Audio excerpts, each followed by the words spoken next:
Canada, a people's history. Proudly presented with the corporate partnership support of Sun Life Financial and by the Canadian Broadcasting Corporation.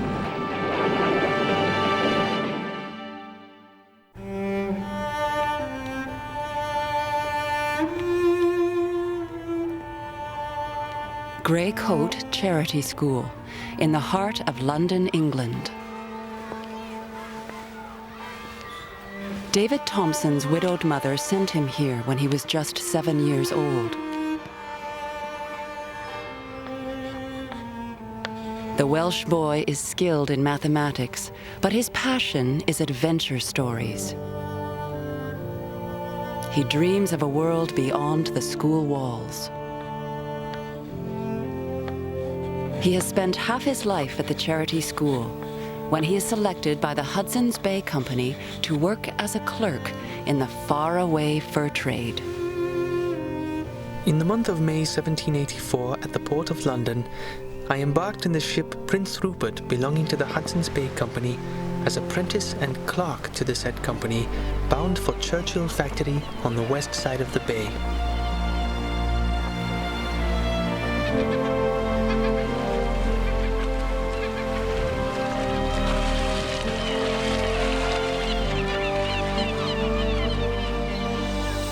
David Thompson is 14 years old when he arrives on the bleak shores of Hudson Bay. 2 weeks later, he watches the Prince Rupert leave without him. While the ship remained at anchor, from my parent and friends it appeared only a few weeks' distance. But when the ship sailed and from the top of the rocks I lost sight of her, the distance became immeasurable, and I bid a long and sad farewell to my noble, my sacred country, an exile forever. David Thompson will never return to England.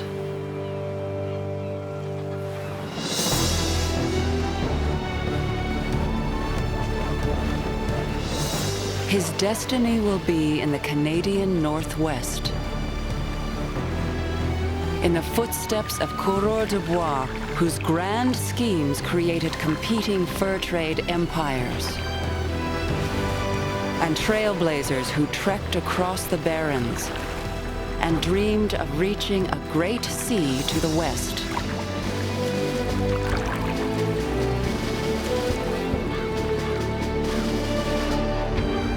Voyageurs, business tycoons, and their native trading partners.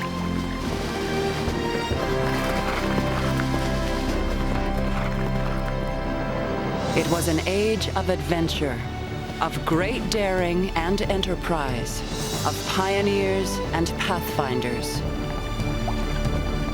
The story of the fur trade and the opening of a continent.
New France in the 1650s. Great Britain's dominance of the Northwest fur trade begins with a most unlikely pair. Two coureurs de bois, or French fur traders, Médard Chouard de Groseilliers and his flamboyant brother-in-law, Pierre Esprit Radisson.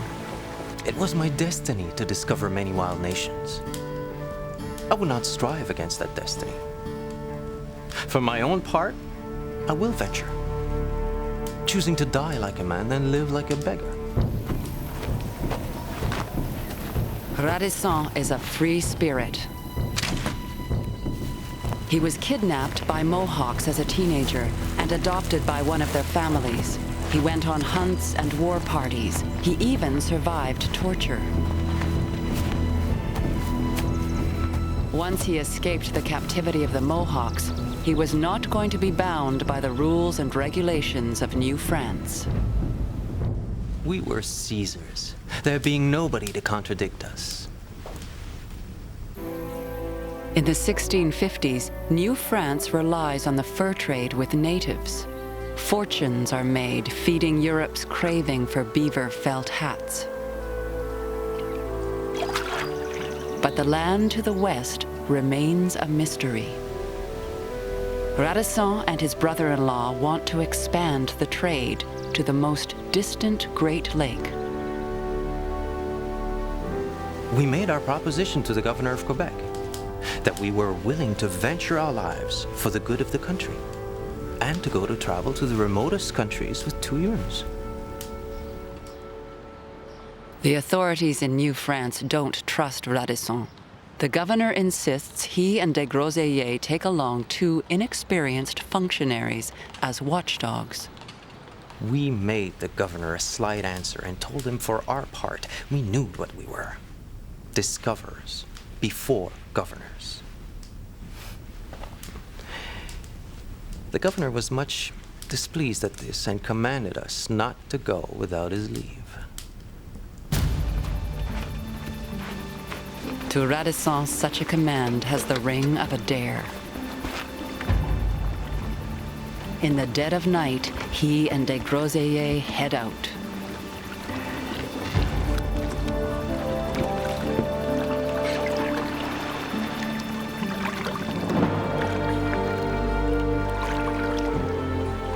They reach the shores of Lake Superior with winter approaching. Local natives tell them that if they wait until spring, they can join a great feast and trading ceremony. So they make camp for the winter. Food is so scarce, they eat bark, roots, even their own clothes. When spring finally arrives, so does the opportunity. Hundreds of natives from 18 nations gather for the traditional Feast of the Dead, and they welcome the French fur traders. We sang in our language as they in theirs, to which they gave great attention. We gave them several gifts and received many. They bestowed upon us above 300 robes of castors. The castors, or beaver pelts, are thick and lustrous. Radisson is told they come from northern rivers, and those rivers possibly lead to a great saltwater bay.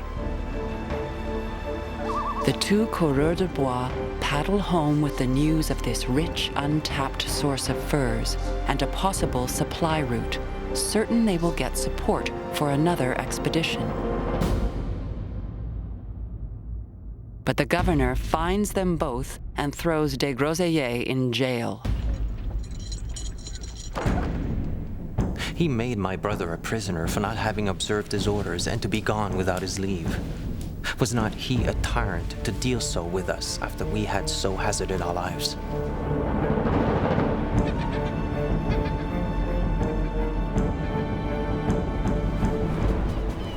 After repeated rejections in Quebec and in France, Radisson and de Groseilliers broach treason.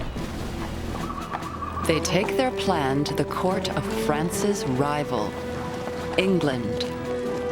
The coureurs de bois tell King Charles II that Britain can control the richest fur grounds in North America if it sets up a series of trading posts where the rivers flow into Hudson Bay.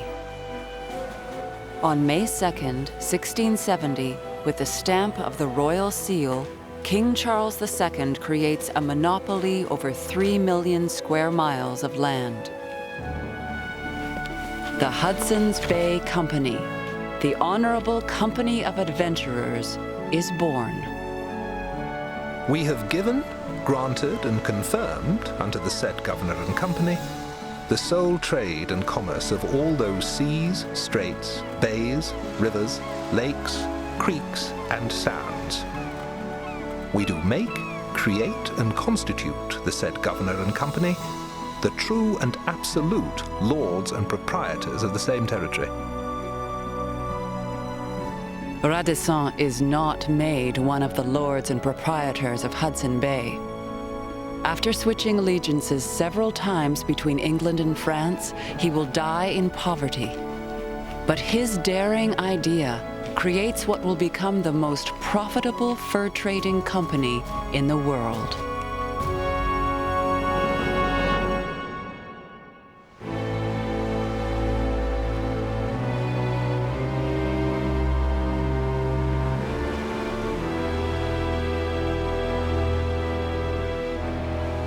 A dream of reaching the Great Western Sea drives New France and the French fur trade into the western interior. It is the obsession of Pierre de la Vérendrye, a loyal servant to the French crown and a very different man than the unruly Pierre Radisson. 50 years after the Hudson's Bay Company was formed, La Vérendrye follows ancient native trading routes, pursuing a passage to the elusive sea. I acquainted myself with the route through different savages who all made the same statement. 3 routes, or rivers, lead to the great river of the West. I had a map made of these 3 rivers in order that I might be able to choose the shortest and easiest route. He presents his map to the governor of New France with a persuasive argument. The colony will receive a new benefit, independently of the discovery of the Western Sea, through the quantity of furs that will be produced, which now go to the English. The authorities in New France do not turn down this proposition. In June 1731, the former soldier sets off with military discipline and purpose. The party of 50 includes his 3 sons. I am only seeking to carry the name and arms of His Majesty into a vast stretch of countries hitherto unknown, to enlarge the colony and increase its commerce. He sets up 8 Western trading posts. The French traders will still have to endure the long trip back to Montreal, but they can intercept the best furs before the native trappers go to Hudson Bay.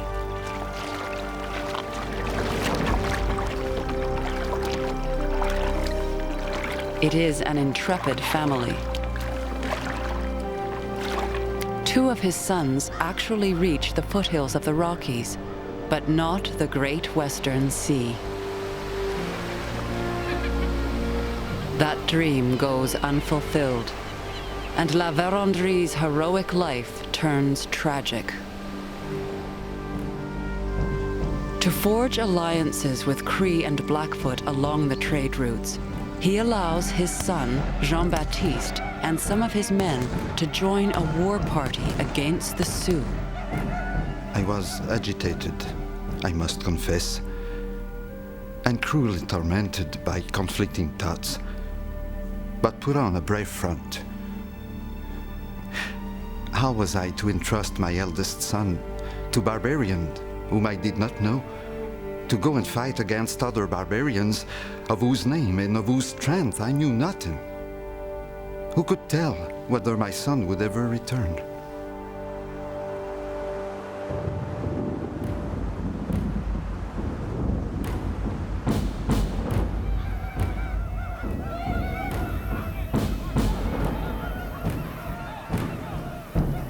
They were all massacred by the Sioux in the most treacherous manner. In that calamity, I lost my son and all my Frenchmen, to my lifelong regret. La Vérendrye returns to Montreal a celebrated explorer, but a defeated man. He faces creditors, lawsuits, and crushing sorrow over the death of his son. People do not know me. Money has never been my object. I have sacrificed myself and my sons for the service of His Majesty and the good of the colony. What advantages shall result from my toils, only the future may tell. The future did tell. La Vérendrye has found the Achilles heel of the Hudson's Bay Company, a backdoor route leading to the heart of fur country. And that launches a battle for mastery of the West that will last 100 years.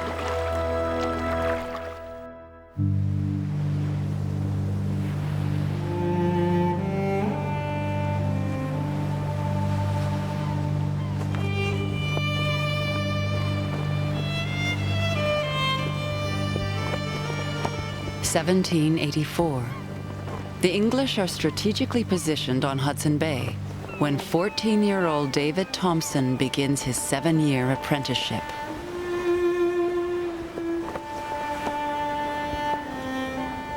A small room was allotted to me without the least article of furniture but a hard bed for the night. My fellow clerks were in the same situation. They were not comfortable but resigned, and I had to become so.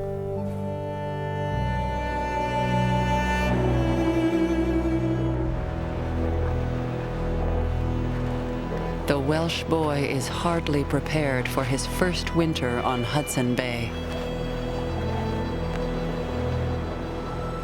The cold is so intense that everything in a manner is shivered by it. All our movements, more or less, were for self-preservation.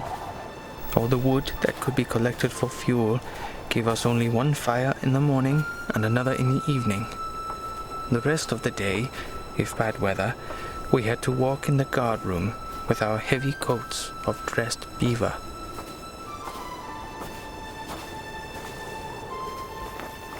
But with the arrival of spring, the trading posts come alive as flotillas of canoes arrive with the winter supplies of furs.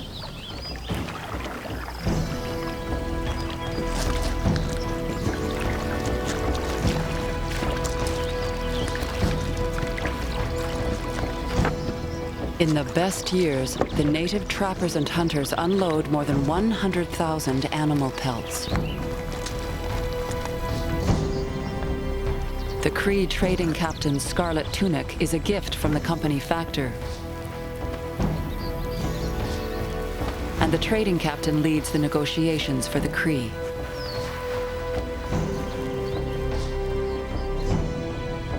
Clerks like David Thompson keep meticulous accounts of the goods the company trades with the natives. No money changes hands. The beaver is the standard of currency. One blanket costs 7 pelts, and a gun, 14. The goods taken were of great utility to the Indians. Everything is carried on by barter, profitable to both parties, but more so to the Indians than to us. We took from them furs of no use to them. David Thompson becomes fascinated by the natives who come to trade. In his early years at Churchill, he travels along the coastline. He learns the Cree language and the natives' ways of survival. Every day we passed from 12 to 15 polar bears lying on the marsh a short distance from the shore. The Indian rule is to walk past them with a steady step without seeming to notice them. His young mind is awakened by the land and its people. By what means do these wild geese make such long journeys with such precision of place? The wise and learned civilized man answers, by instinct. But what is instinct? The Indian believes the geese are directed by the Manitou who has care of them. Which of the two is right? David Thompson's wonderment will also be fueled by a story he learns at Churchill of an expedition to a world beyond.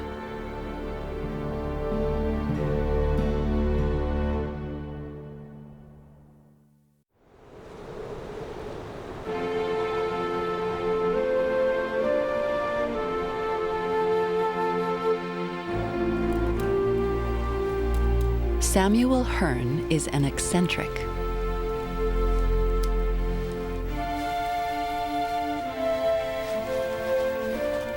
The chief factor at Churchill befriends animals found around the fort. His favorite pets are beavers, the very animals they are supposed to be killing.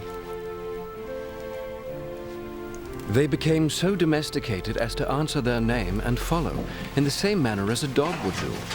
And they were as much pleased at being fondled as any animal I ever saw. During the winter, they lived on the same food as the women, and they were remarkably fond of rice and plum pudding. The company indulges Hearne's eccentricities, and David Thompson discovers why. In his first year at Churchill, Thompson is assigned to transcribe Hearne's travel journals, a story of an incredible trek across half a continent. 15 years earlier, Samuel Hearne left Churchill and headed northwest.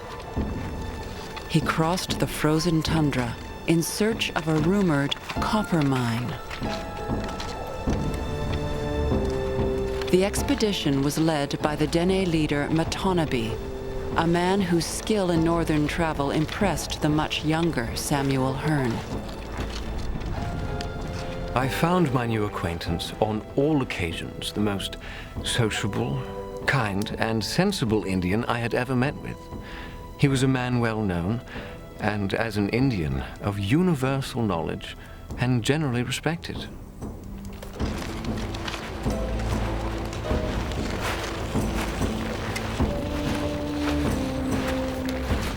Matonabbee stipulated that the expedition had to include women. He said, when all the men are heavy laden, they can neither hunt nor travel to any considerable distance. Women are made for labor. One of them can carry or haul as much as 2 men do.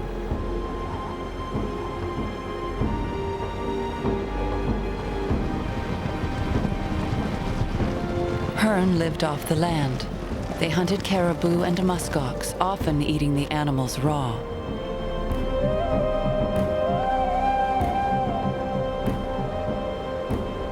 The expedition covered up to 15 miles a day. 6 months into the trip, as summer approached, Hearne encountered Copper Indians, natives who had never seen a European before. They found and pronounced me to be a perfect human being, except in the color of my hair and eyes. The whiteness of my skin also was, in their opinion, no ornament. As they said, it resembled meat which had been sodden in water till all the blood was extracted.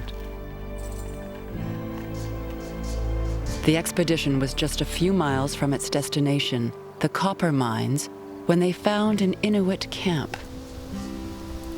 The Inuit were ancient rivals of Matonabbee and his people.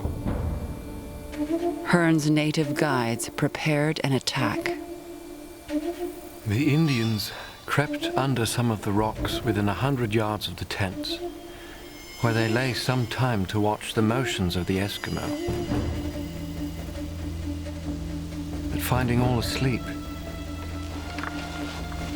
they ran on the tent on a sudden.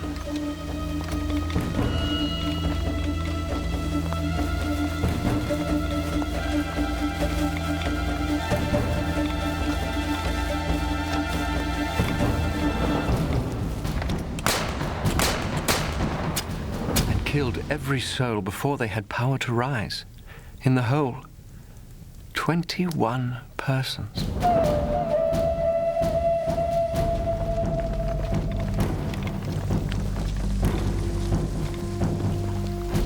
Hearn named the massacre scene Bloody Falls. And the words in his journal turned from revulsion to deep disappointment and despair. 7 months after setting off from Churchill, Samuel Hearn reached the copper mines and learned a terrible truth. This mine, if it deserved that appellation, is no more than an entire jumble of rocks and gravel. I and almost all my companions expended near 4 hours in search of some of this metal. Amongst us all, only one piece of any size could be found.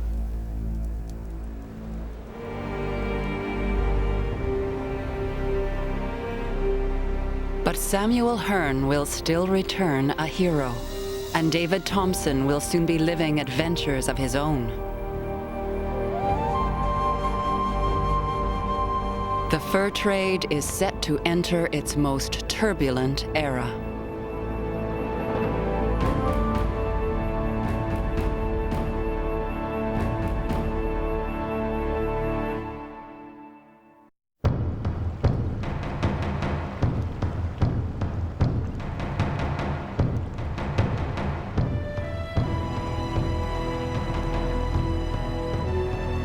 The competing systems are entrenched. The Hudson's Bay Company remains in posts along the bay's coastline, and the natives bring their furs to them. While French traders travel from Montreal into the interior to trade directly with the natives. The English system and the French. But it all changes in 1759.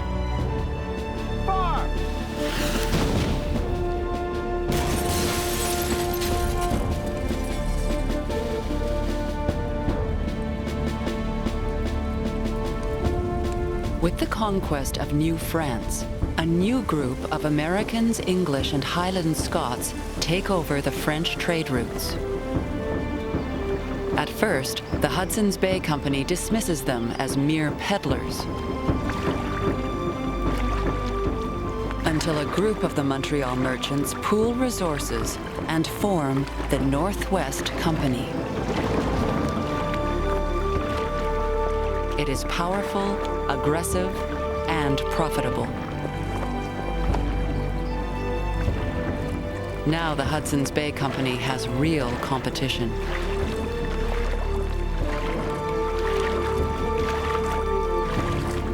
Within 15 years of incorporation, the Nor'westers control almost 80% of the fur trade and are reporting huge earnings. One of the shareholders is Montreal's James McGill.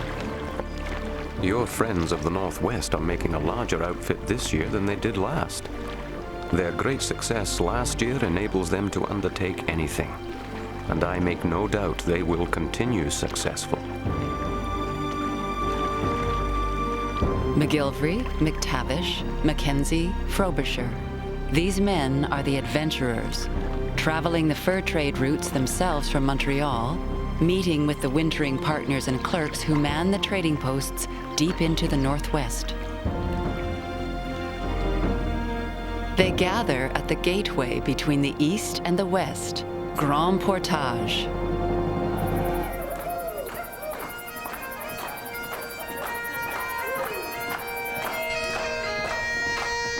Every year, the Northwest Company hosts a rendezvous at Grand Portage before its annual meeting.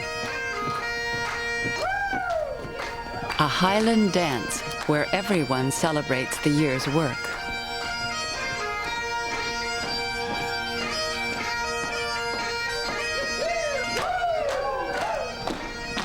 These Montreal merchants and backwoods traders are threatening the Hudson's Bay Company's century-old monopoly.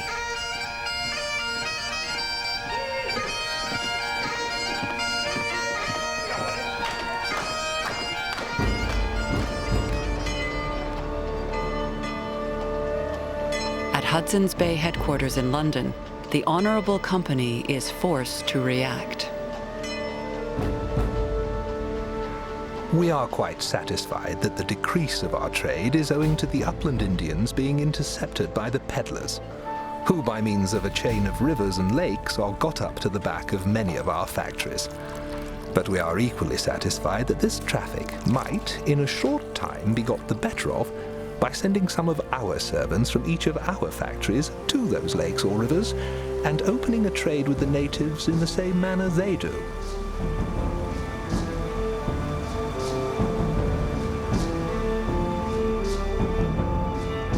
The Hudson's Bay Company resolves to meet the competition head-on.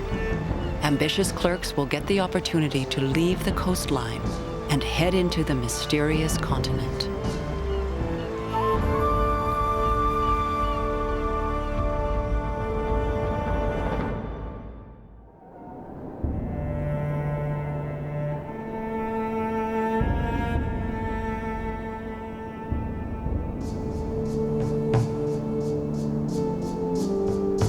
David Thompson is one of the 46 baymen sent west to build Hudson's Bay Company posts inland and establish trade in the foothills of the Rockies.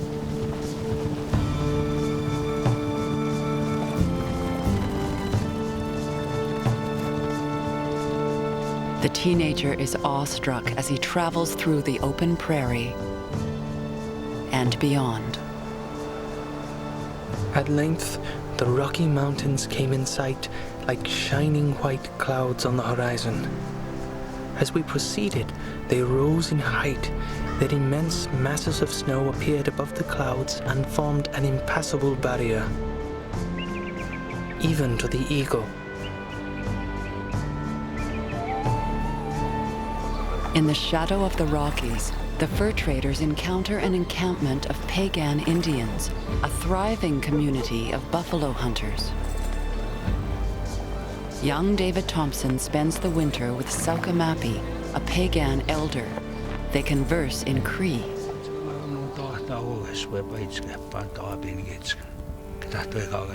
Almost every evening for the time of 4 months, I sat and listened to the old man without being in the least tired. The habits, customs and manners, politics and religion such as it was, anecdotes of the Indian chiefs and the means of their gaining influence in war and peace, that I always found something to interest me. Saukamapi tells him of a Pagan scouting party. The scouts came upon a camp. It was their old enemy, the Snake Indians. Our scouts were out for our security when some returned and informed us of a considerable camp, which was too large to attack, and something very suspicious about it.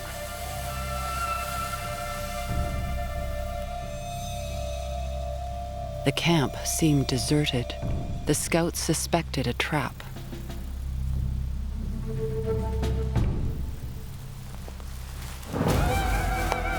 But they attacked. With our sharp, flat daggers and knives, we cut through the tents and entered for the fight.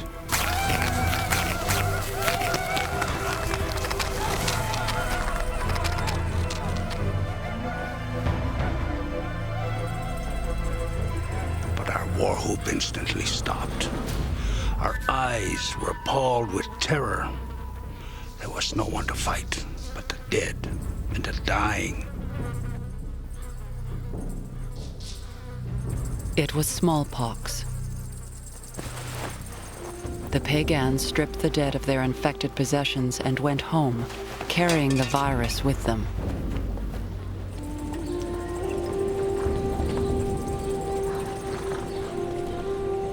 The second day after, this dreadful disease broke out in our camp and spread from one tent to another, as if the bad spirit carried it. We had no belief that one man could give it to another, any more than a wounded man could give his wound to another.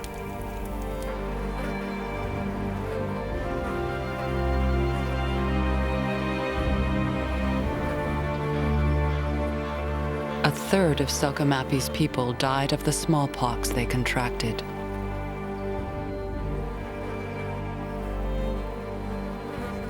When at length it left us, and we moved about to find our people, it was no longer with a song and a dance, but with tears, shrieks, and howlings of despair for those who would never return to us. We believed the good spirit had forsaken us and allowed the bad spirit to become our master. In the 1700s, smallpox epidemics brought by unsuspecting European traders killed half the native peoples across the West.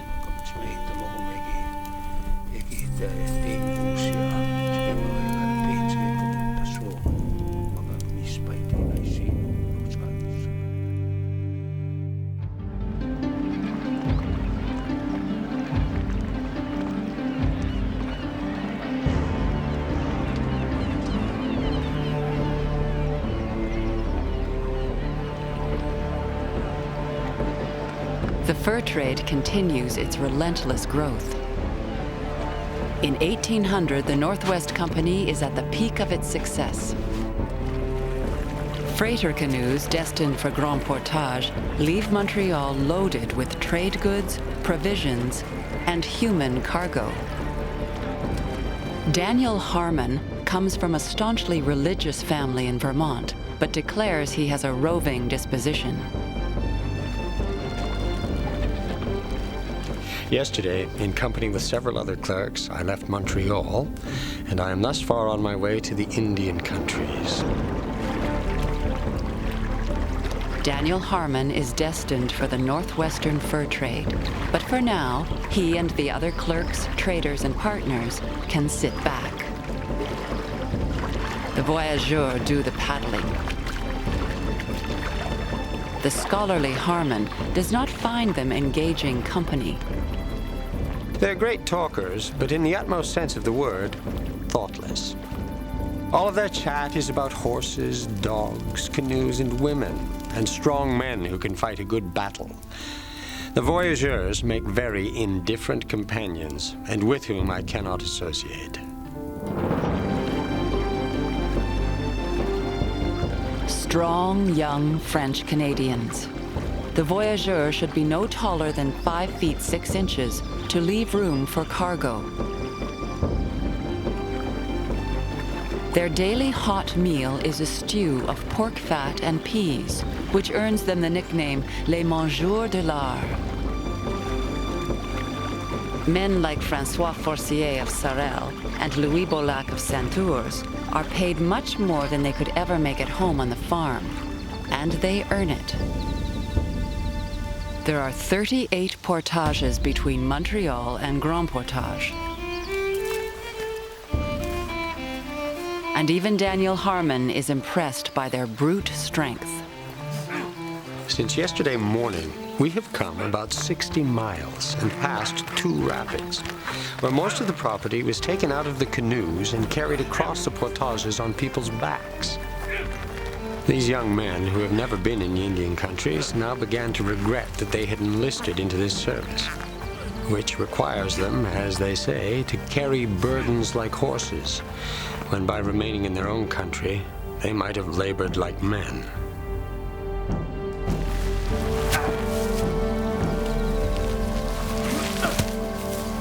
It is not only backbreaking. Few of the voyageurs can swim, and the rivers are treacherous.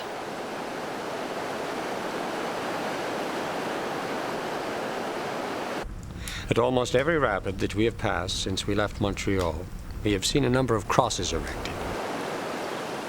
And at one, I saw no less than 30. Joseph Grenier writes to his son using the only address he has, Pays d'en haut, the upper country. My dear son, this is the 3rd letter I have sent since receiving your letter 5 years ago. We are praying that you will not abandon us, that you will come back soon, because we are old and would love to see you before we die. The old man's letters go unanswered. More than 6 weeks after leaving Montreal, the canoes approach Grand Portage. The voyageurs have paddled and portaged 1,000 miles. In 2 weeks, they will do the same trip again, back to Montreal, loaded with furs.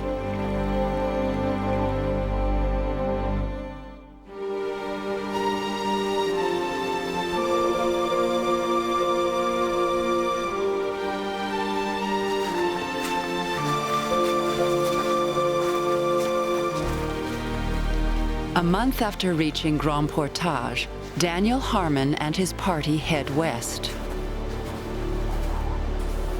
Deep into the heart of Cree and Assiniboine country. When we got within a mile of the natives' camp, 10 or a dozen of the chiefs and most respected men came on horseback to meet and conduct us to their dwellings.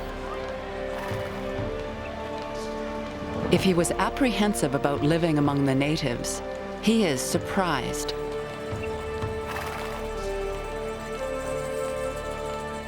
During several days that we remained with those people, we were met with more real politeness than is often shown to strangers in the civilized part of the world, and much more than I'd expected to meet with from savages, as the Indians are generally called, but I think wrongfully. Daniel Harmon is now a wintering clerk, a fur trader 1,000 miles northwest of Grand Portage. Life at times is exciting, but for the most part, isolating and lonely. Most winterers find companionship with native women. Country marriages, as they are called, cement trading alliances. 2 years into his stay, a Cree chief offers Daniel Harmon one of his daughters. He pressed me to keep her. He said he was fond of me and he wished to have his daughter with the white people. And he almost persuaded me to accept of her. For I was sure that while I had the daughter, I should not only have the father's hunts, but those of his relations also. But thanks be to God that I wasn't brought into a snare laid no doubt by the devil himself. When Harmon receives another offer 3 years later, he accepts and enters into a country marriage with the 14-year-old daughter of a French-Canadian voyageur and a native mother, Lisette Duval. My intentions now are to keep her as long as I remain in this uncivilized part of the world. But when I return to my native land, I shall endeavor to place her into the hands of some good, honest man, with whom she can pass the remainder of her days in this country. His young wife turns out to be more than just a companion who facilitates trade. Together, he and Lisette have 12 children. The Harmons educate the girls at home, but send their son George back east for a more formal education. But just 2 years later, tragic news. I found several letters from my brothers, which announced the most grievous and truly heart-rending tidings. That my beloved son George was no more to be numbered among the living.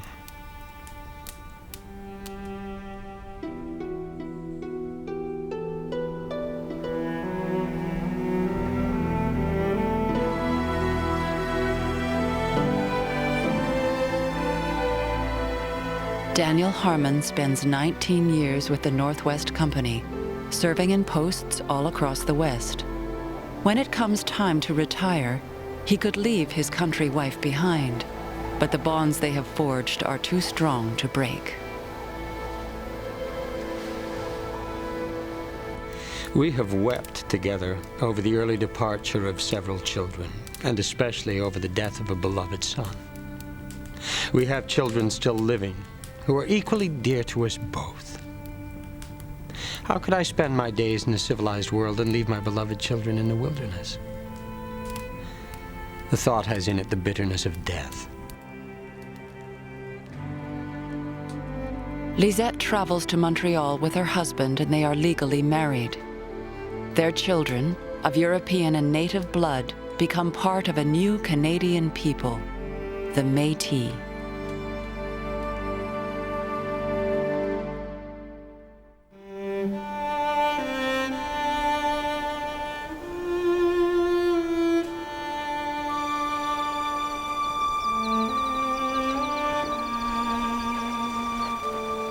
(1788), 2 days before David Thompson's 5th Christmas in Canada. On coming down a rude, steep bank, I fell and broke the large bone of my right leg and had to be hauled home, which, by the mercy of God, turned out to be the best thing that ever happened to me.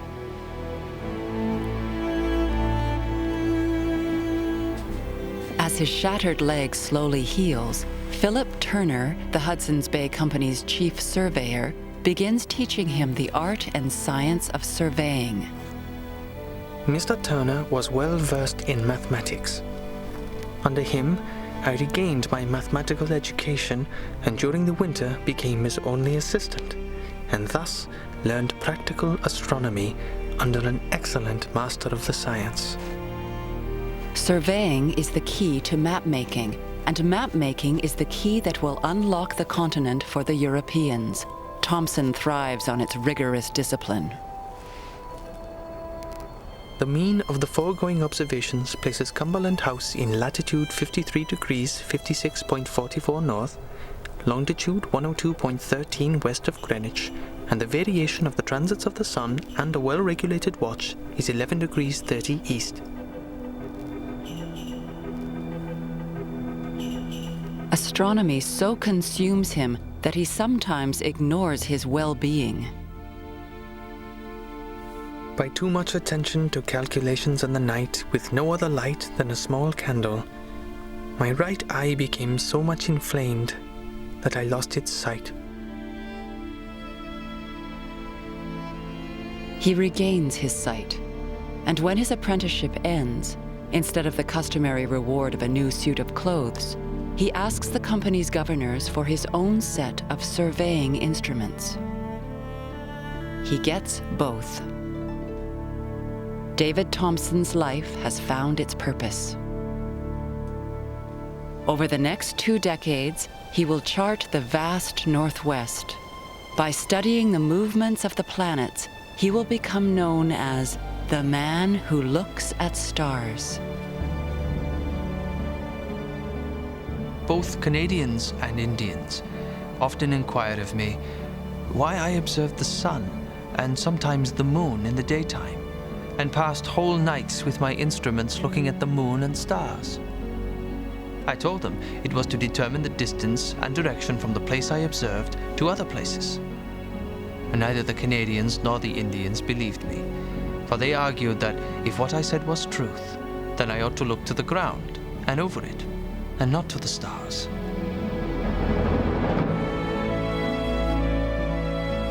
David Thompson will become one of the greatest map makers and geographers who ever lived.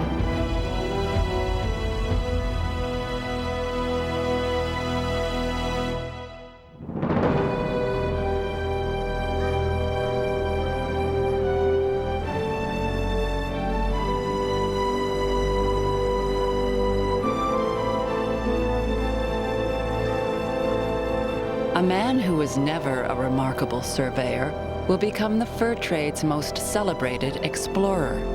The Northwest Company's Alexander Mackenzie knows that the first man across the continent will not just extend trade to China and Russia. He will become a hero.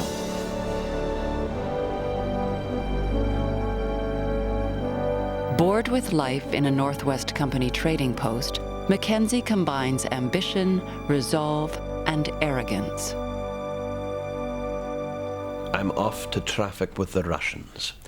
Should I be successful, I shall retire to greater advantage. Should I be unsuccessful, I cannot be worse off than I am at present. Mackenzie tried to reach the Pacific Ocean before, but followed a river to the Arctic. May 1793. He sets off again, up the Peace River, heading west. He encounters rough water almost from the start and repeatedly has to tow the fragile canoe against the rushing water.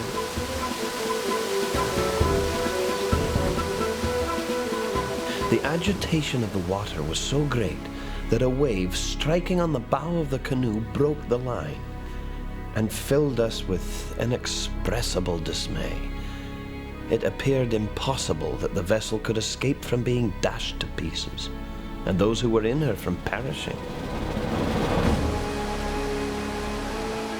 Still, he continues pursuing a river route for almost a month. Local natives tell him he can only reach the Pacific by going overland.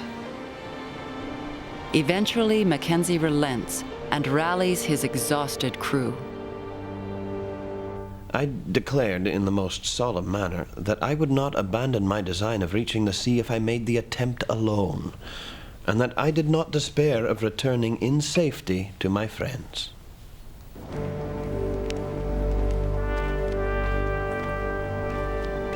The overland journey goes smoothly. The native peoples who live in the mountains have well-established trading routes that lead west.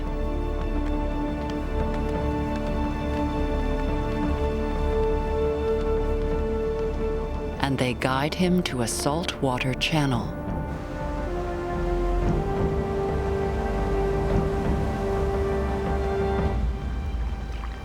Tide marks on the rocks prove that it leads to the Pacific Ocean. But at his very moment of triumph, Mackenzie faces chaos and near catastrophe.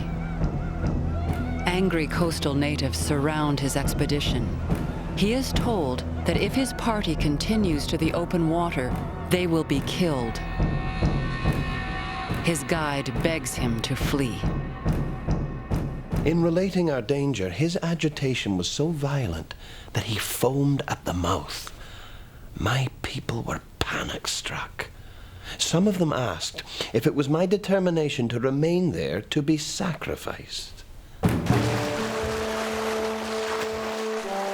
Mackenzie has traveled too far to leave before he can prove that he has made it to salt water.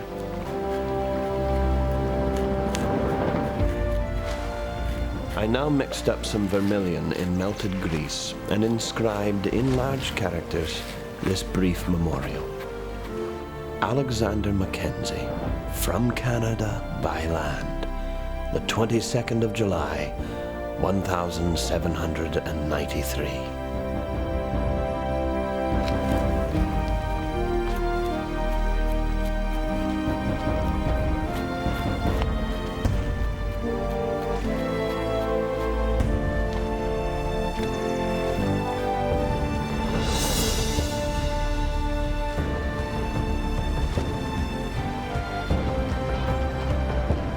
Mackenzie becomes the toast of London with the publication of his immensely popular memoirs.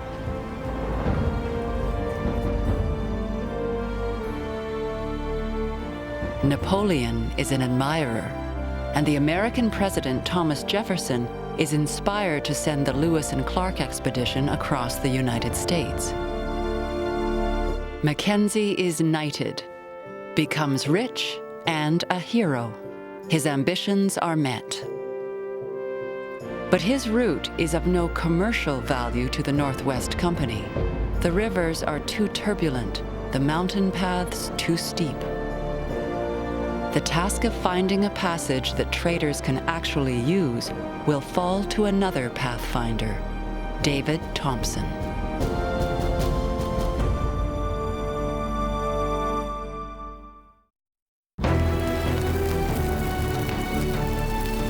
In the early 1800s, the Northwest is in transition. New people have new designs on the fur trade. An entrepreneur from New York City, an aristocrat from Scotland, and a man they call the Little Emperor, who will rule Canada's northern rivers like a tyrant. The offspring of traders and natives will go to battle as the fur trade competition turns to war. The fur traders' empire will give way to gold miners and farmers, and a new world will take shape.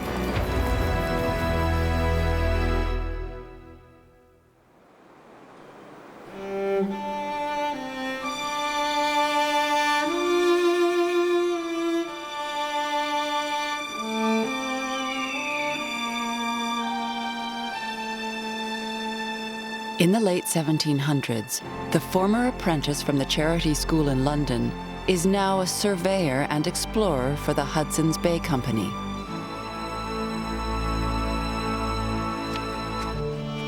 David Thompson keeps meticulous notes and observations along the many trails about the landscape, the vegetation, and especially his partners in the fur trade, the peoples of the West.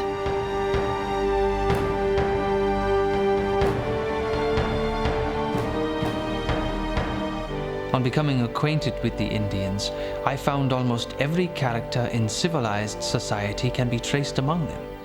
From the gravity of a judge to a merry jester, from open-hearted generosity to the avaricious miser. But the trade with the natives is turning vicious and ugly. The amount of liquor traded more than doubles as competition between the Nor'westers and the Baymen intensifies. David Thompson is one of the few fur traders to defy convention. I made it a law to myself that no alcohol should pass the mountains in my company, and thus be clear of the sad sight of drunkenness and its many evils. But these gentlemen insisted upon alcohol, being the most profitable article that could be taken for the Indian trade. In this, I knew they had miscalculated. Thompson has been with the Hudson's Bay Company for 13 years, and he is becoming frustrated and restless. While Nor'westers like Alexander Mackenzie are achieving fame and great fortune, Thompson is ordered to stop surveying, return to Hudson Bay, and focus on fur trading. In 1797, he chooses a different option. Tuesday, set off. This day left the service of the Hudson's Bay Company and entered that of the Company of Merchants from Canada. May God Almighty prosper me.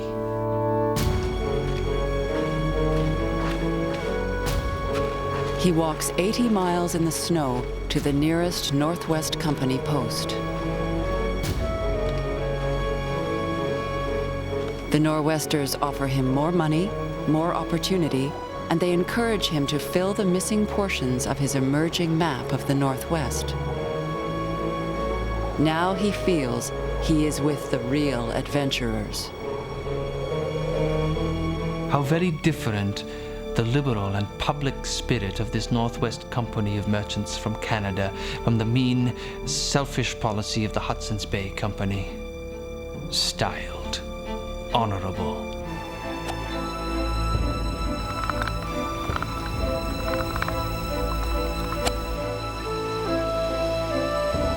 And so begin his greatest years of exploring.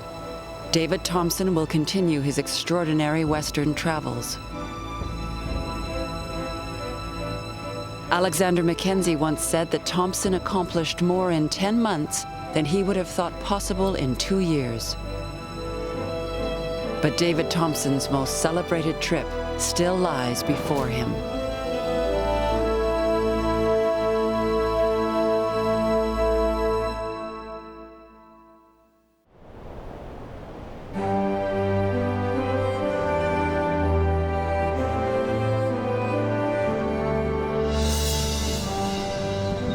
By 1810, David Thompson has built Northwest Company trading posts and pioneered routes deep into the Rocky Mountains. He is about to go on leave when he receives new orders. He is to head to the Pacific Ocean. The critical situation of our affairs in the Columbia obliged me to return there. I am getting tired of such constant, hard journeys. The last 20 months I have spent only bare 2 months under the shelter of a hut. All the rest has been in my tent, and there is little likelihood the next 12 months will be much otherwise.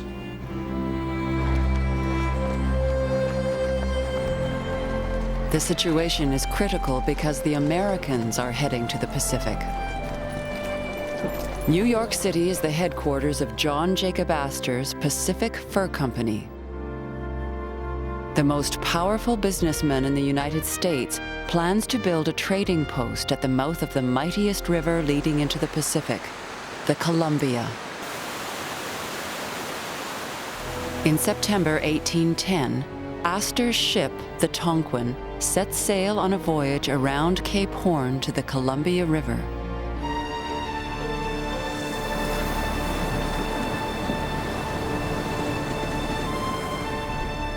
Meanwhile, David Thompson is sent overland to secure the Nor'westers' interests. Trouble begins almost immediately. Thompson and a small party are on horseback. They plan to meet the rest of the expedition traveling by canoe. They are in Piegan territory. The Piegan are furious with the Nor'westers for supplying their enemies with guns. When Thompson arrives at the rendezvous point, there are no canoes. I thought some accident had happened. I told Mr. Henry to proceed through the woods, down the river in search of the canoes and see what detained them, with positive orders not to fire a shot, but in self-defense. But one of William Henry's men disobeys. Now the Piegan can track them down.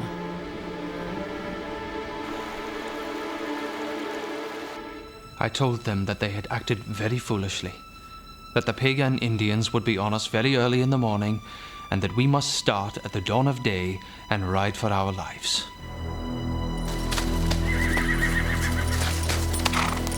They ride until dark, not knowing whether they are being followed.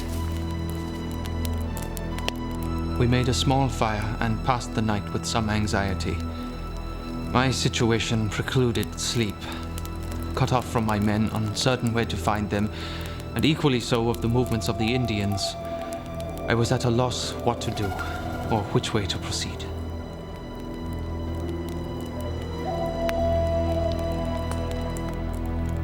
Morning came, and I had to determine what course to take. After being much perplexed whether to take to the defiles of the mountains or try to find my men in canoes, I determined that finding my men was of the most importance. Eventually, he does connect with his missing men, but the Piegan have blockaded his planned route through the mountains. With winter closing in, he has to detour hundreds of miles north toward the Athabasca River, into territory he has never charted, facing a new threat: avalanches. We must now change our route to the defiles of the Athabasca River, which would place us in safety, but will be attended with great inconvenience, fatigue, suffering, and privation. But there was no alternative.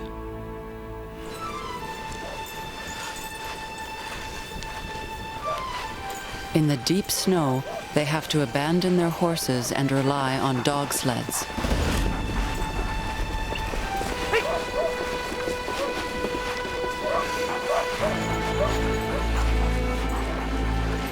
While Thompson struggles in the Athabasca Pass, the Tonquin rounds Cape Horn. It is now only a matter of weeks before John Jacob Astor's men reach the Columbia.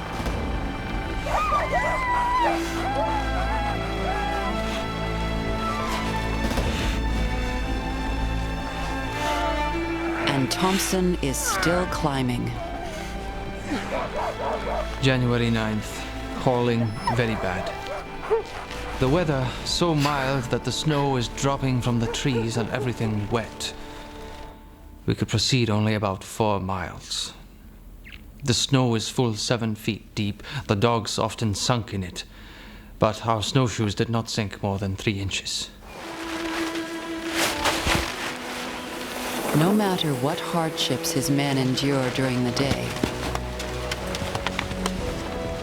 every clear evening, David Thompson takes mathematical readings. While inching across the mountains, the man who looks at stars is studying infinity and precisely charting his journey.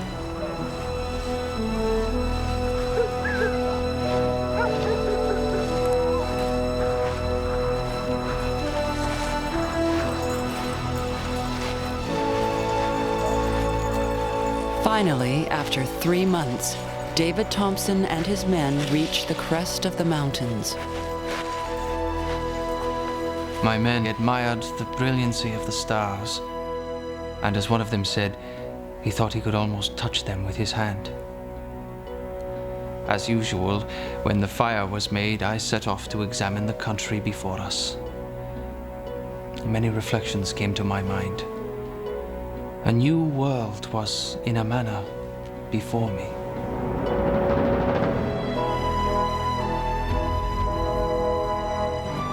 The Athabasca Pass. David Thompson's route through the mountains will be used by fur traders for half a century. But for now, Thompson's party can go no further. They are snowbound, stuck for the rest of the winter.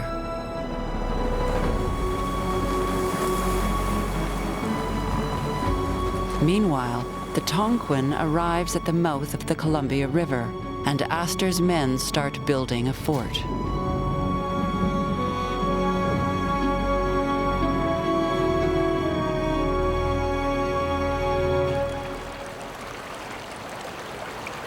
When the pass is clear in the spring, David Thompson sets off down the Columbia, methodically establishing trading alliances along the way. My reason for putting ashore with the natives is to make friends with them against my return. For in descending the current of a large river, we might pass on without much attention to them, but on returning against the current, our progress will be slow and close along the shore, and consequently very much in their power. And he claims the territory he passes for his country and company.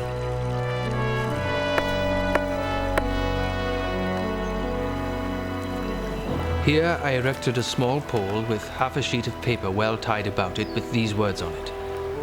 Know hereby that this country is claimed by Great Britain as part of its territories, and that the Northwest Company of Merchants from Canada do hereby intend to erect a factory on this place for the commerce of the country around.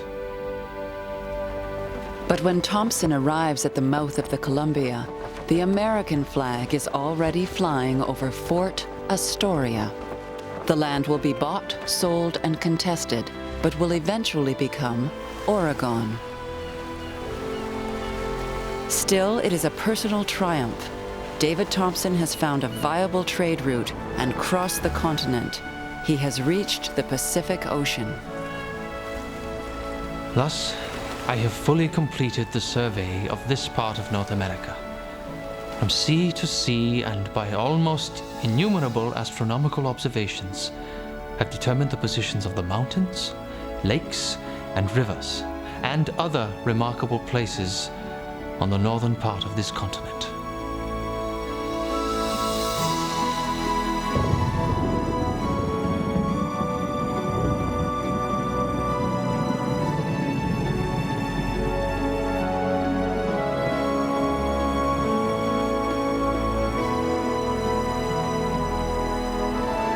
David Thompson will now take his survey notes and observations and start work on his master project, a map of the Great Northwest.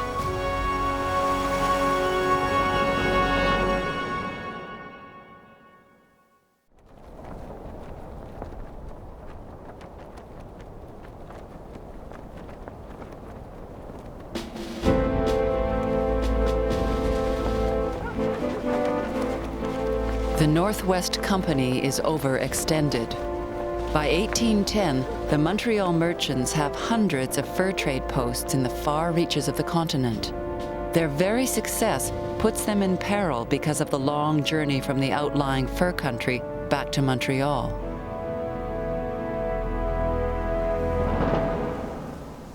The plains near Lake Winnipeg, where the Red and Assiniboine rivers join, are crucial to the Nor'westers' survival.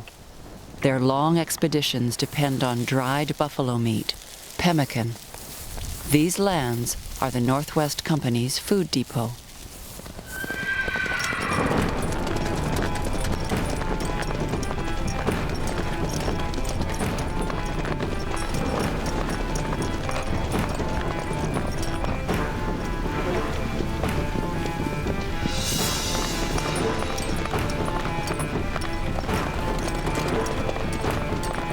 The Northwest Company's buffalo hunters are Métis, descendants of traders and natives.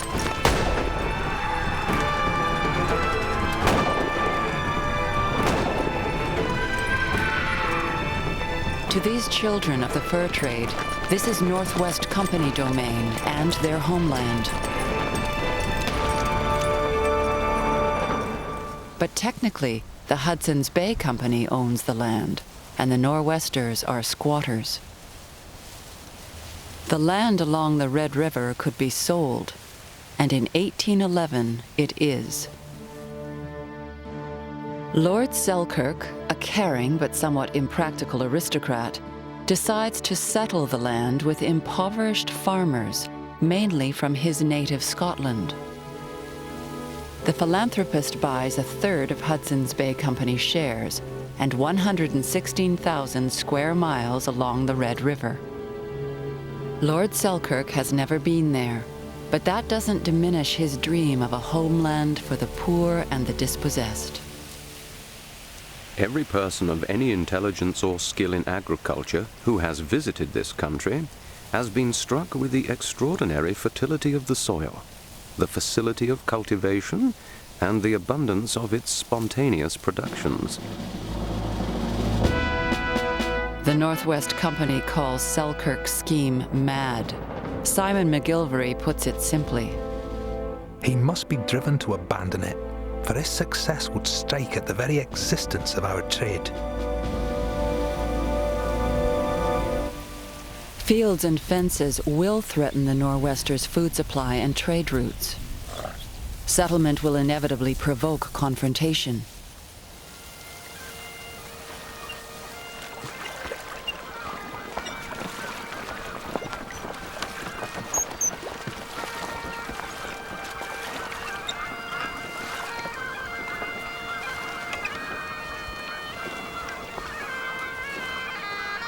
After a 2-month trip across the ocean and 50 days rowing upstream from Hudson Bay, the first Selkirk settlers approach Red River.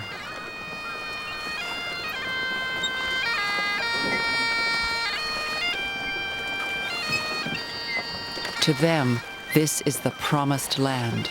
They were assured that a settlement has been built and is ready for them.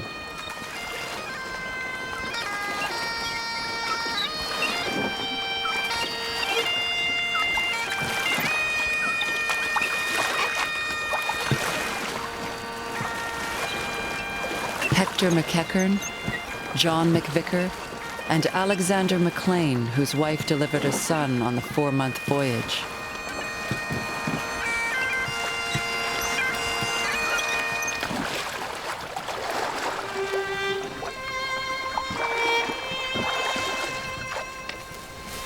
They arrive to distressing news. The settlement isn't ready.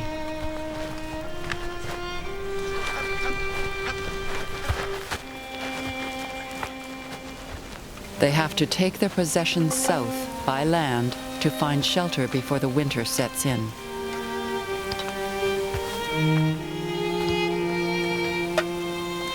In Scotland, the Northwest Company has tried to undermine the settlement, scaring the settlers with tales of warlike natives.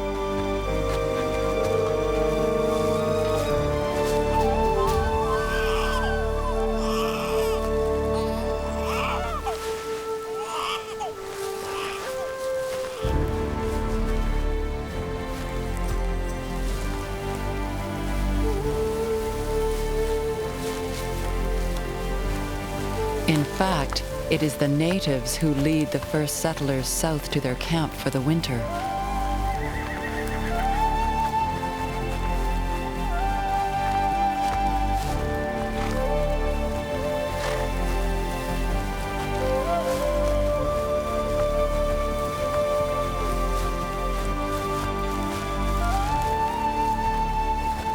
To Peguis, the Ojibwa chief, this is neither Northwest Company nor Hudson's Bay Company territory.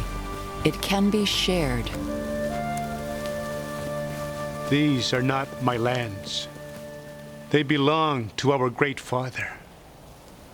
For it is only he who gives us the means of our existence. For what would become of us if he left us to ourselves? We would wither like the grass on the plains.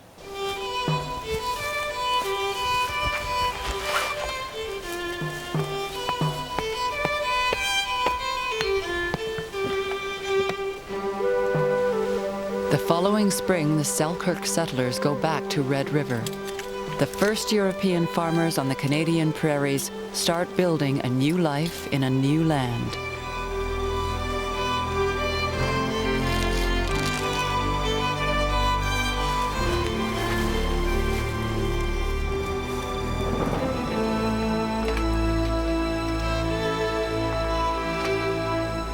The Métis and the Nor'westers can coexist with a few settlers.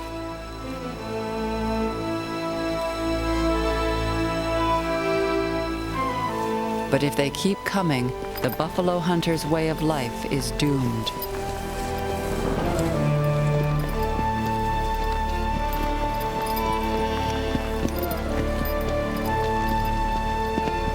And they do keep coming.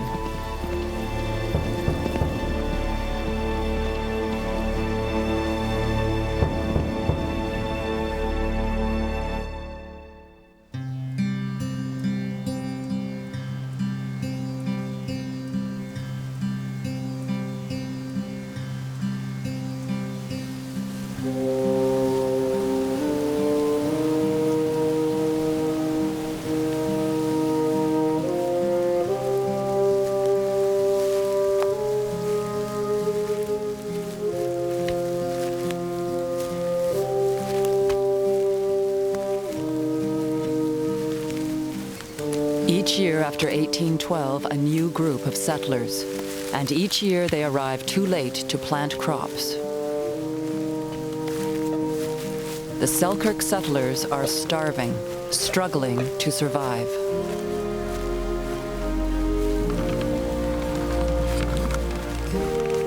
The Hudson's Bay Company governor takes desperate action.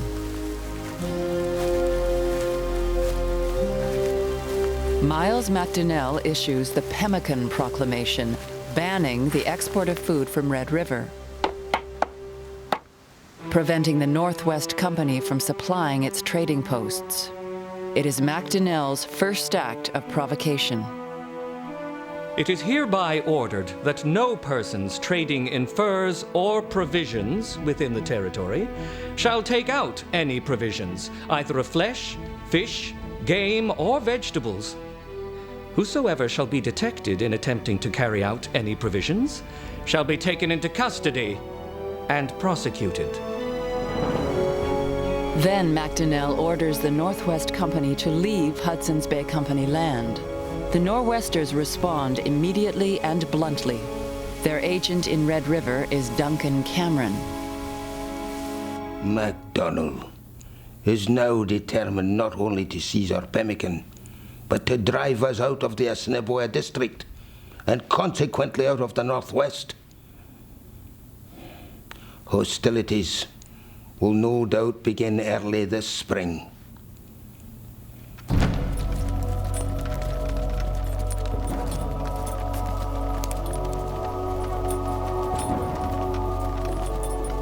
Duncan Cameron calls the Métis buffalo hunters to a meeting at Fort Gibraltar, the Northwest Company's post in Red River, or Assiniboia, as Cameron calls it. He tells them they are a new nation, a distinct people, facing enslavement by the settlers.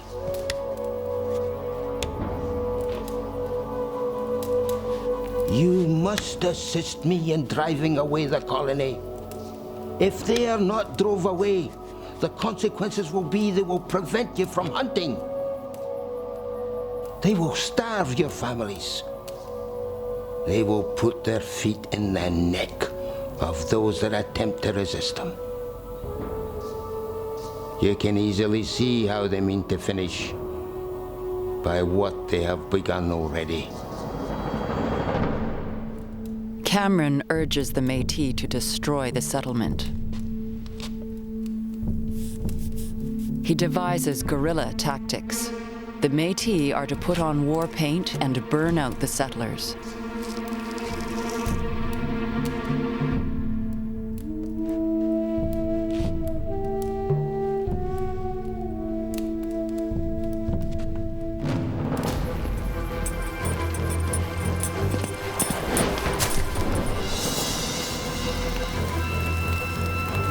John Pritchard's home is barely a year old when it is attacked. They immediately began to burn down our houses in the daytime and fire upon us during the night, saying the country was theirs. If we did not immediately quit the settlement, they would plunder us of our property and burn the houses over our heads. Violence breaks out in trading posts across the West. In June 1816, at a place called Seven Oaks in Red River, 28 baymen and settlers confront 61 Métis and natives.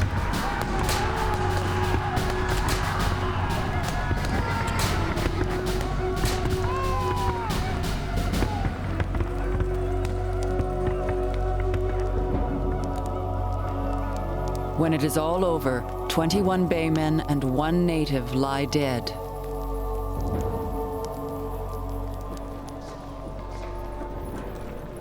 In Britain, the Colonial Office calls for a truce. Amalgamation seems the only answer.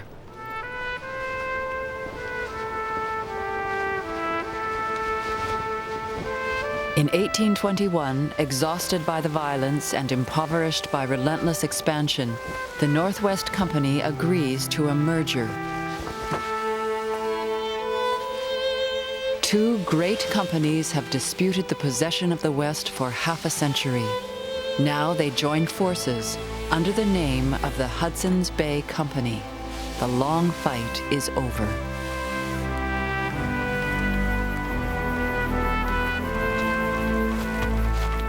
The Selkirk settlers have begun a new era. The West will never be the same.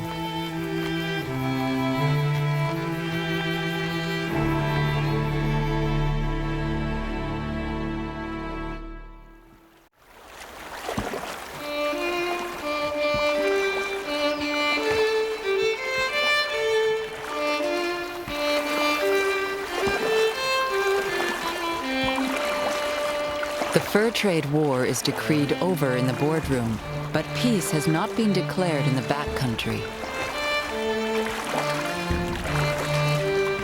Making amalgamation work falls to a man they call the Little Emperor, the Hudson's Bay Company's George Simpson. He takes to the job with ruthless efficiency. It is high time the system should be changed, and I think there's ample field for reform and amendment. Dinner at York Factory, 1821. The bitter taste of amalgamation still lingers over the fur trade. Simpson calls former Nor'westers and baymen together. Two of the guests once fought a duel, as trader John Todd remembers. They had hacked and slashed at each other with swords only a few months before. One of them still bore the marks of a cut on his face, the other, it was said, on some less conspicuous part of his body. I shall never forget the look of utter scorn and utter defiance with which they regarded each other, the moment their eyes met. The message from the dinner is unmistakable. The two sides may never come to love each other, but they must work together. Simpson also makes it clear who is in charge. Then the streamlining begins. I intended devoting this ensuing winter to a tour of Colombia, where the broom and the pruning knife, I believe, are much required.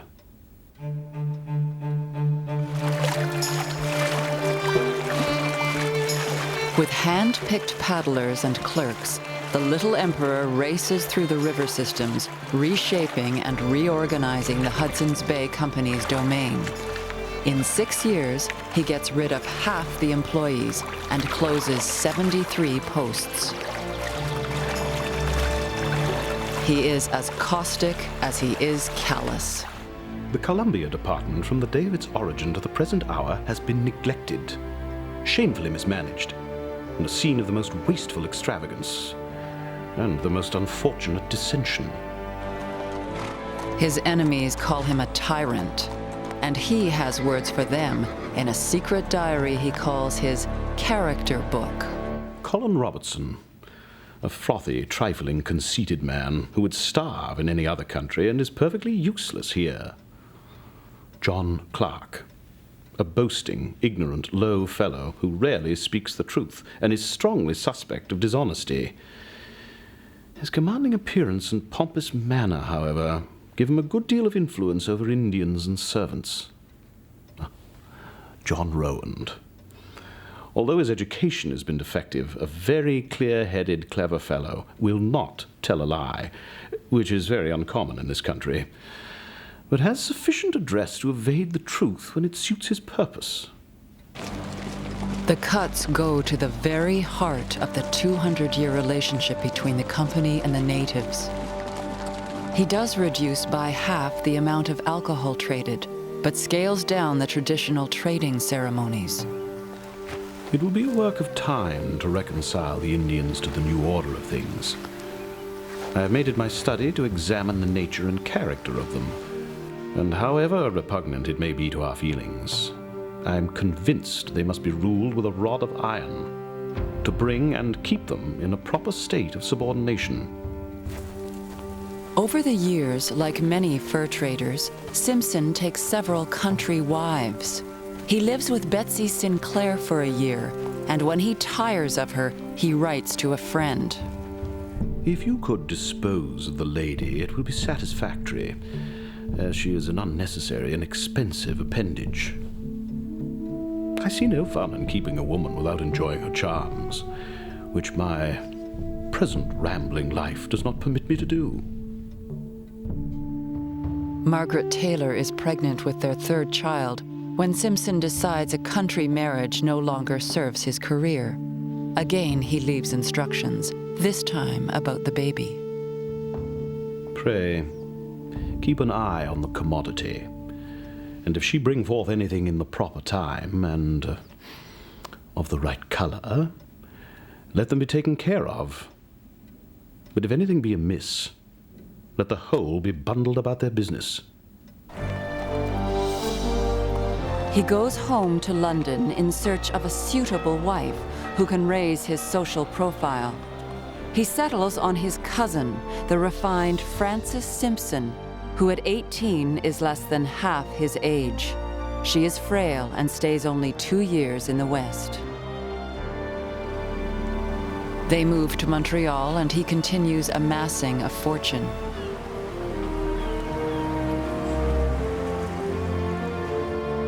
In 1841, he is knighted. Sir George Simpson brought modern business practices to the backwoods. The little emperor has transformed the business of adventure.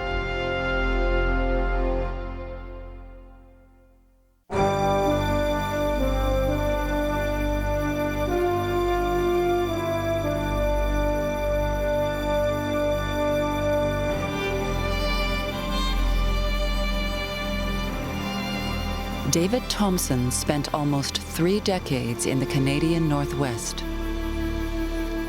often accompanied by his family.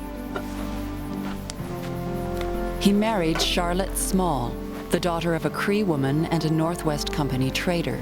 Together, they have 13 children. In 1812, the Thompson family heads east for a retirement full of hope and promise. David Thompson has not walked on a city street since he left London as a 14-year-old boy. He buys a house in eastern Ontario and sets to work on his master projects. a map and atlas of the Canadian Northwest.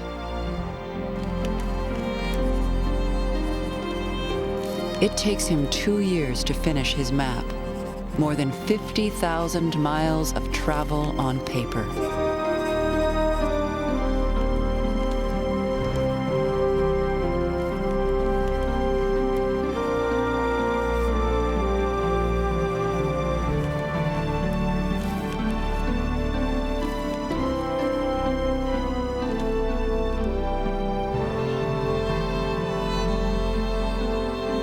Nothing less than an unremitting perseverance, bordering on enthusiasm, could have enabled me to have brought these maps to their present state. In early life, I conceived the idea of this work, and Providence has enabled me to complete, amidst various dangers, all that one man could hope to perform. But publishers reject his atlas. The fur traders don't want to share the information on his maps, and Thompson's years of perseverance go uncelebrated. He begins feeling disillusioned, bitter, and even betrayed as politicians carve up the land he charted. He always felt the Columbia River should have been British because he had surveyed it first. But boundary decisions continually favor the Americans. It may be said that the country thus acquired by the United States is of no importance to England. Be it so, and let England make a free gift to the states of what the latter require. History will place all these transactions in their proper light. He takes jobs as a land surveyor, even plotting Alexander Mackenzie's estate in Montreal. He is slowly growing poor.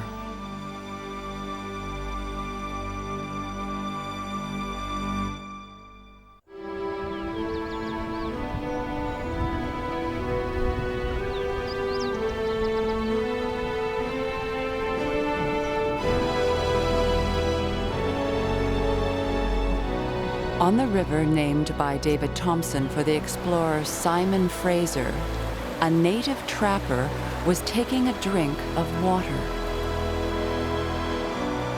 when he reached in and found gold.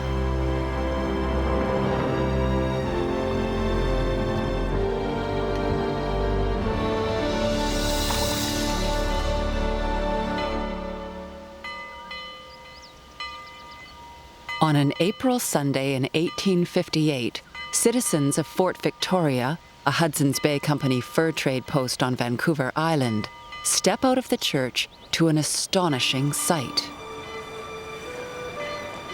In the harbor, 450 prospectors have arrived from San Francisco.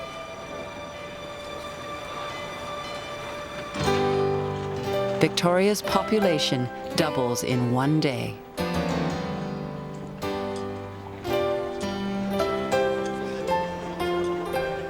In the next 4 months, 20,000 people pass through Fort Victoria on their way to the gold creeks of the mainland.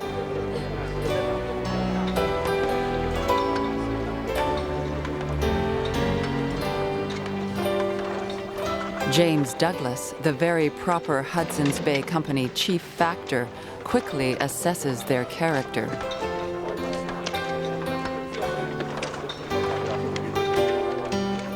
This body of adventurers are represented as being, with some exceptions, a specimen of the worst of the population of San Francisco. The very dregs, in fact, of society.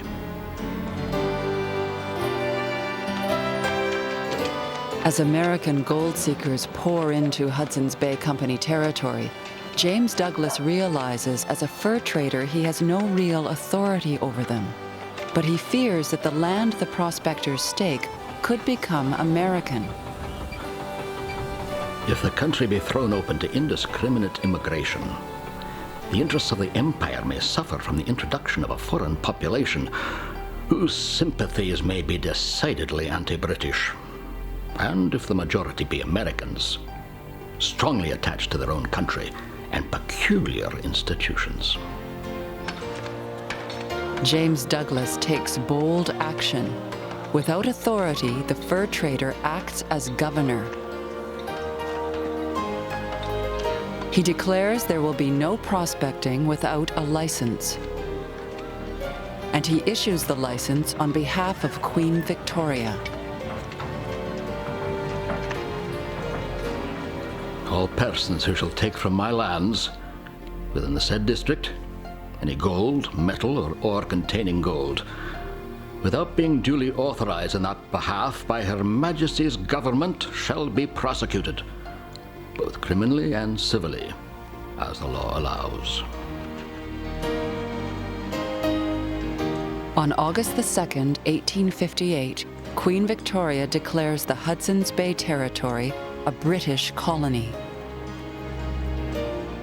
She calls it British Columbia and names James Douglas its first governor.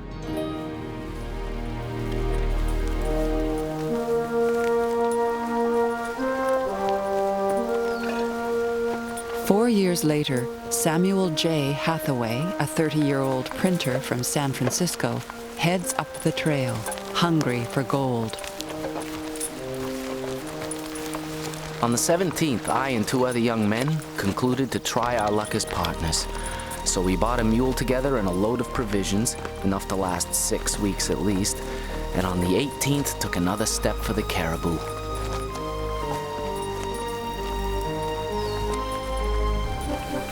The caribou was the site of the biggest strike.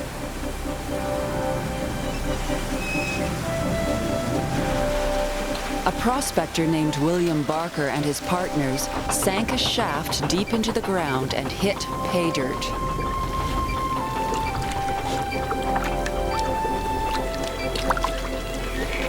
Hundreds of thousands of dollars were lifted from one claim.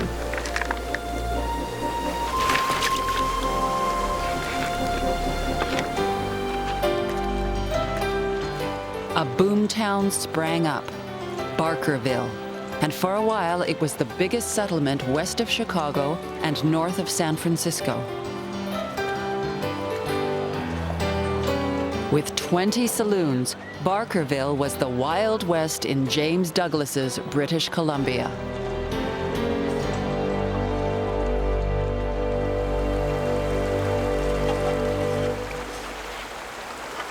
But Samuel Hathaway will never strike it rich like Billy Barker. Along the Caribou Road, his panning for gold becomes more and more desperate. We meet many men returning already. Most of them have not been through to the Caribou. For myself, I expect nothing and try to think as little as possible about it. I am in for it now and must see it out if it takes my last dollar and leaves me dead broke in a foreign land.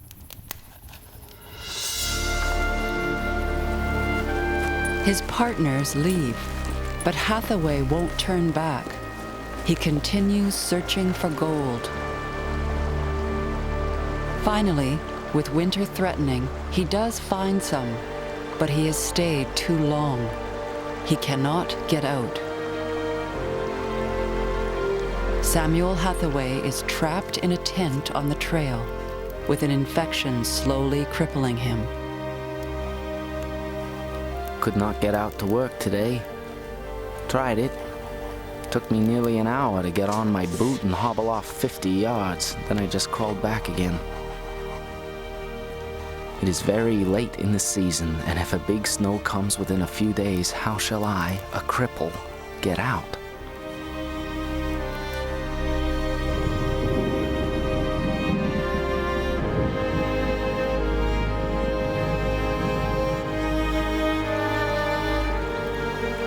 In the spring, another prospector finds Samuel Hathaway's journal and his frozen body.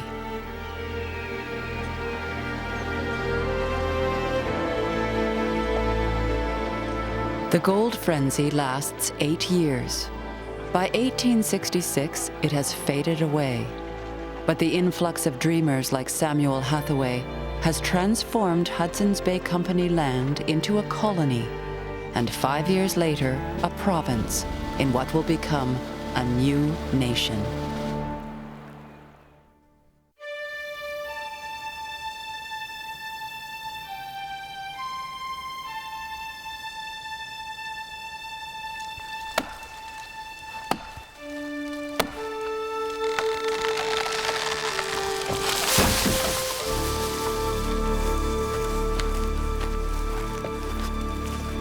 By the mid-1800s, the sun is setting on the fur traders west.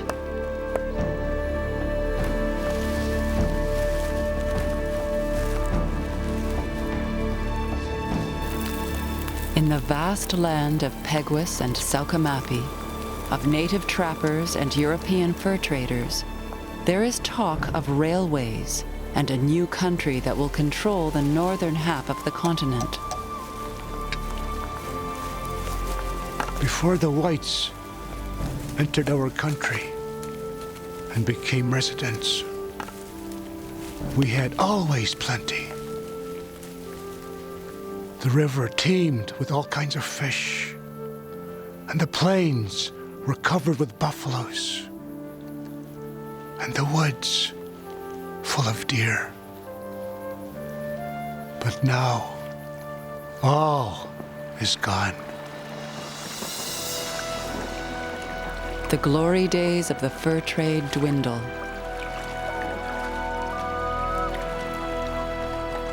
Aristocrats in Europe are now wearing top hats made of silk. The beaver hat, the fashion that opened the West, is going out of style.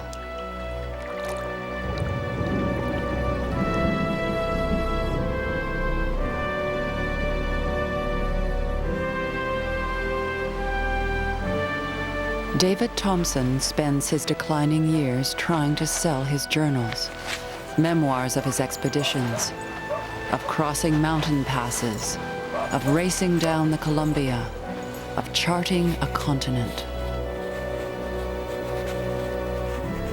But people aren't interested in a retired fur trader's adventures. The 77 volumes sit unpublished in his lifetime. Now, in his 70s, he is poverty-stricken. He sells his winter coat for food, and finally his most precious possessions, his surveying tools. But the man who looks at stars could still spin tales. His daughter Charlotte remembers him sitting in his rocking chair for hours, reminiscing. He seemed to live his life over in talking to himself aloud. Anecdotes of travels with his companions. We could hear him laugh heartily over them, with tears streaming down his cheeks.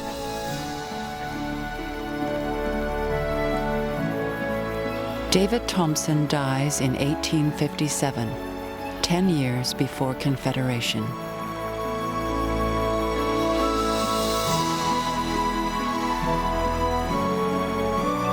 Section by section, the land he charted will be plowed into farms and blossom into thriving cities.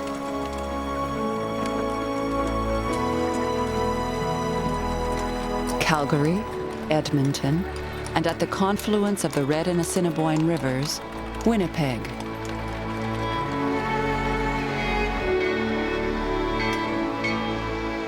The days of Pathfinders and trailblazers have passed.